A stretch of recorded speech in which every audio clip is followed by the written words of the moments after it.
बाबा खूप बोर होतंय. काहीतरी नवीन फ्रेश ऑर्डर करा ना. माझ्याकडे एक सरप्राईज आहे. स्वाद गोकुळचा आस्वाद परंपरेचा गोडवा नात्याचा गारवा आनंदाचा गोकुळ आईस्क्रीम सोबती प्रत्येक क्षणाचा गोकुळ आईस्क्रीम. वैभववाडी तालुक्यात 2 गुन्हेगारीच्या घटना घडल्या. या दोन्ही घटनांचा उलगडा पोलिसांकडून झाला नाही. आचरण येथील घटना माझ्या मनाला क्लेशदायक आहे. या घटनेच्या तपासात पोलीस गुन्हेगाराला का पकडू शकत नाहीत याबाबत आपण मुख्यमंत्र्यांकडे तक्रार करणार आहोत, असं भैरी भवानी प्रतिष्ठानचे अध्यक्ष अतुल रावराणे यांनी पत्रकार परिषदेत सांगितलं आहे. पाहूयात. नमस्कार. वैभववाडीमध्ये सध्या ज्या प्रकारे प्रशासकीय वातावरण जे काय आज गुन्हेगारी वातावरण सुरू झालेलं आहे, जवळजवळ मार्च आणि एप्रिल ह्या 2 महिन्यात ज्या पद्धतीने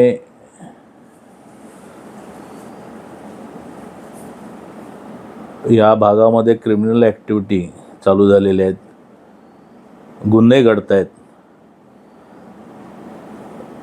प्रशासन त्याचा पाठपुरावा करतंय, पण ते नक्की काय करते. पहिला गुन्हा घडला या वैभववाडी तालुक्यात सोनाळी येथे मार्च महिन्यामध्ये. त्याचा अजूनही काही थांगपत्ता लागलेला नाही, त्याची चौकशीच चालू आहे. दुसरा गुन्हा म्हणजे मला स्वतःला सांगते अतिशय दुःख पण होतं आहे, माझं मन अस्वस्थ होतं आहे, कारण तो माझ्या स्वतःच्या गावात आचरणी गावात हा गुन्हा घडला जवळजवळ 7 एप्रिलला. मला प्रकर्षाने ते जाणवल्यानंतर मी आज तुम्हा पत्रकार बांधवांसमोर आलेलो आहे. दबक्या आवाजात ज्यावेळेला सगळीकडे चर्चा चालू होते की ह्या गावामध्ये या जिल्ह्याचं नेतृत्व करणारी माणसं राहतात आहेत, मग तो मी स्वतः असेल, माजी सभापती लक्ष्मण रावराणे असेल, जिल्हा परिषद बँकेचा संचालक दिलीप रावराणे असेल किंवा विद्यमान सभापती सिद्धेश रावराणे असेल, हे सर्वच आम्ही या गावातले, या तालुक्याचंच नाही तर या जिल्ह्याचे नेतृत्व आम्ही बऱ्यापैकी करतो.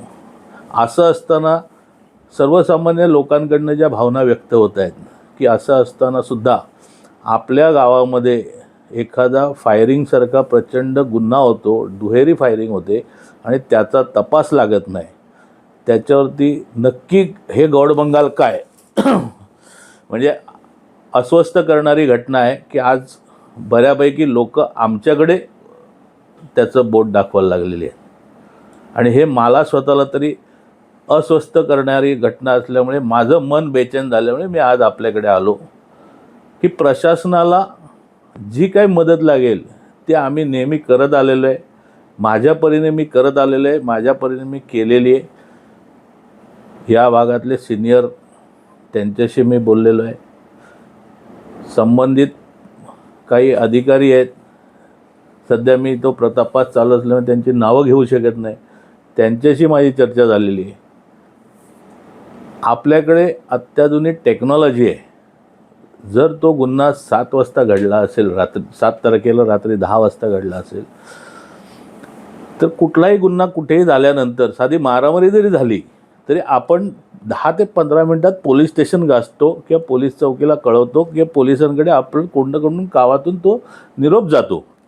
पण ह्या गुन्ह्यामध्ये 2 ते 2.5 तास पोलीस स्टेशनला खबरही साधी जात नाही, पोलीस स्टेशनला कळवलं जात नाही आणि एक वेगळ्या प्रकारचं असं संशयाचं वातावरण गावात निर्माण झालेलं आहे. प्रत्येकजण एकमेकांकडे संशयाने बघू लागलेला आहे आणि हे सगळं असतानासुद्धा प्रशासन शांत आहे. आज आपल्याकडे आधुनिक टेक्नॉलॉजी आहे, म्हणजे एखादा मारेकरी समजा जर एखाद्याने फायरिंग केली, त्याचा जर तो मोबाईलवरून दुसऱ्याला कळवत असेल काय असेल तर त्याचा CDR मिळतो आणि त्याच्यावरती फायरिंग झाल्यानंतर त्याच्या आजूबाजूचे CDRही आपल्याला मिळतात, जेणेकरून आपल्याला आरोपीपर्यंत पोचता येतं. या एवढ्या अत्याधुनिक टेक्नॉलॉजी आपल्याकडे असताना सुद्धा त्याचा वापर का या जिल्ह्यातील प्रशासनाकडनं केला जात नाही, ह्याच्यावरती फार हे अतिशय संशयाचं धुकं तयार करणारं वातावरण तयार झालेलं आहे.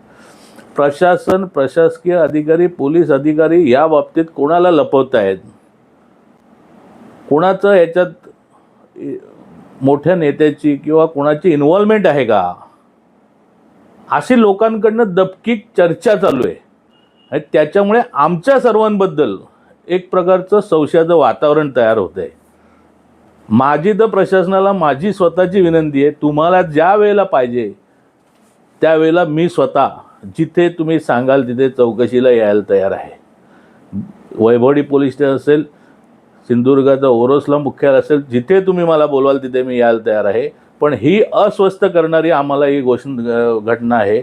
आम्ही सर्व 4-4 नेते मंडळी या गावात असूनही जर एका सर्वसामान्य गरीब कुटुंबातल्या मुलाच्या हत्येचा जर साधा पाठपुरावा लागत नसेल किंवा त्याच्या हत्येच्या मारेकऱ्यापर्यंत जर आपण पोहोचत नसेल तर आपण सामाजिक कार्य काय करतो आणि समाजाशी आपण काय देणं घेणं ठेवलं आहे आपलं.